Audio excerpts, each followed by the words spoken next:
नमस्कार। Yoga life AC में आपका स्वागत है।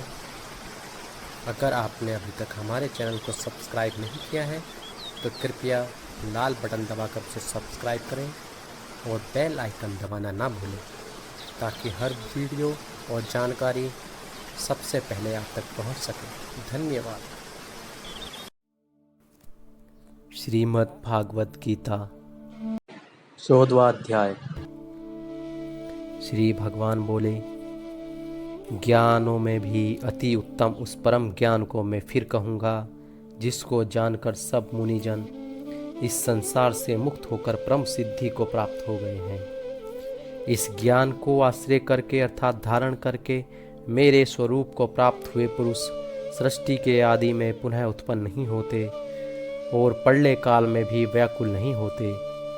हे अर्जुन, मेरी महत्व ब्रह्म रूप मूल प्रकृति संपूर्ण भूतों की योनि है अर्थात गर्भधान का स्थान है और मैं उस योनि में चेतन समुदाय रूप गर्भ को स्थापन करता हूँ।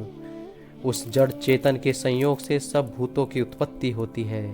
हे अर्जुन, नाना प्रकार की सब योनियों में जितनी मूर्तियाँ अर्थात शरीरधारी प्राणी है, प्रकृति तो उन सब की गर्भ धारण करने वाली माता है और मैं बीज को स्थापन करने वाला पिता हूँ।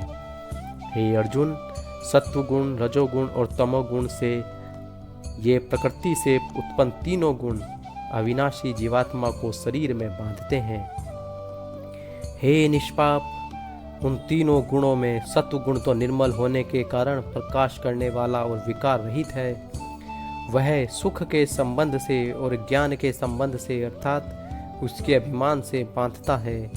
ये अर्जुन, राग रूप रजोगुण को कामना और आसक्ति से उत्पन्न जान। वह इस जीवात्मा को कर्मों के और उनके फल के संबंध से बांधता है। हे अर्जुन, सब देह अभिमानियों को मोहित करने वाले तमोगुण को तो अज्ञान से उत्पन्न जान। वह इस जीवात्मा को प्रमाद आलस्य और निद्रा के द्वारा बांधता है। हे अर्जुन, सत्वगुण सुख में लगाता है और रजोगुण कर्म में तथा तमोगुण तो ज्ञान को ढककर प्रमाद में लगाता है। हे अर्जुन, रजोगुण और तमोगुण को दबाकर सत्वगुण, सत्वगुण और तमोगुण को दबाकर रजोगुण, वैसे ही सत्वगुण और रजोगुण को दबाकर तमोगुण होता है अर्थात बढ़ता है। जिस समय इस देह में और अंतःकरण और इंद्रियों में चेतना और विवेक शक्ति उत्पन्न होती है, उस समय ऐसा जानना चाहिए कि सत्वगुण बढ़ रहा है। हे अर्जुन, रजोगुण के बढ़ने पर लोभ प्रवृत्ति, स्वार्थ बुद्धि से कर्मों का सकाम भाव से आरंभ, अशांति और विषय भोग की लालसा, ये सब उत्पन्न होते हैं। हे अर्जुन, तमोगुण के बढ़ने पर अंतःकरण और इंद्रियों में अप्रकाश, कर्तव्य कर्मों में अप्रवृत्ति और प्रमाद अर्थात व्यर्थ चेष्टा और निद्रा आदि अंतःकरण की मोहिनी वृत्तियां, ये सभी उत्पन्न होती हैं।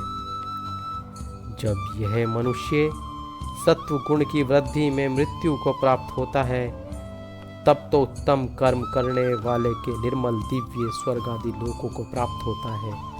रजोगुण के बढ़ने पर मृत्यु को प्राप्त होकर कर्म की आसक्ति वाले मनुष्य में उत्पन्न होता है तथा तमोगुण के बढ़ने पर मरा हुआ मनुष्य कीट पशु आदि मूढ़ योनियों में उत्पन्न होता है। श्रेष्ठ कर्म का तो सात्विक अर्थात सुख, ज्ञान और वैराग्य निर्मल फल कहा जाता है। राजस कर्म का फल दुख एवं तापस कर्म का फल अज्ञान है। सत्व गुण से ज्ञान उत्पन्न होता है और रजोगुण से निसंदेह लोभ और तमोगुण से प्रमाद मोह उत्पन्न होता है और ज्ञान भी होता है। सत्वगुण में स्थित पुरुष स्वर्ग आदि उच्च लोकों को जाता है। रजोगुण में स्थित राजस पुरुष मध्य में अर्थात मनुष्य लोक में रहता है और तमोगुण के कार्य रूप निद्रा प्रमाद आलस्य में स्थित तामस पुरुष अधोगति को अर्थात कीट पशु आदि नीच योनियों को तथा नरक को प्राप्त होता है। जिस समय दृष्टा तीनों गुणों के अतिरिक्त अन्य किसी को करता नहीं देखता और तीनों गुणों से उत्पन्न परे सच्चिदानंद स्वरूप मुझ परमात्मा को तत्व से जानता है, उस समय वह मेरे स्वरूप को प्राप्त होता है। यह पुरुष शरीर की उत्पत्ति के कारण रूप इन तीनों गुणों को उल्लंघन करके जन्म, मृत्यु, वृद्धावस्था और सब प्रकार के दुखों से मुक्त हुआ परम आनंद को प्राप्त होता है। अर्जुन बोले, इन तीनों गुणों से अतीत पुरुष किन किन लक्षणों से युक्त होकर और किस प्रकार से आचरण वाला होता है, तथा हे प्रभु, मनुष्य किस उपाय से इन तीनों गुणों से अतीत होता है।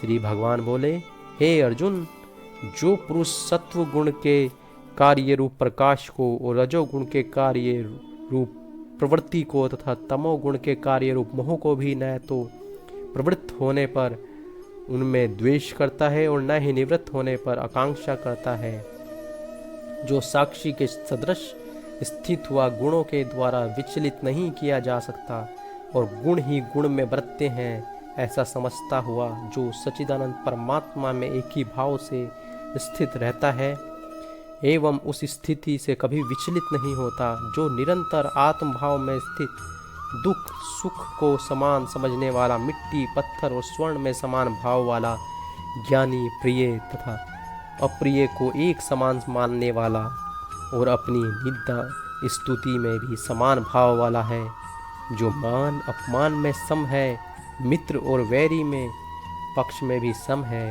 एवं संपूर्ण आरंभों में कर्तापन के अभिमान से रहित है, वह पुरुष गुणातीत कहा जाता है। और जो पुरुष अवैभचारी भक्ति योग के द्वारा मुझको निरंतर भजता है, वह भी इन तीनों गुणों को भली भांति लांघकर सच्चिदानंद ब्रह्मा को प्राप्त होने के लिए योग्य बन जाता है, क्योंकि उस अविनाशी परब्रह्म का और अमृत का तथा नित्य धर्म का और अखंड एक रस आनंद का आश्रय मैं ही हूँ।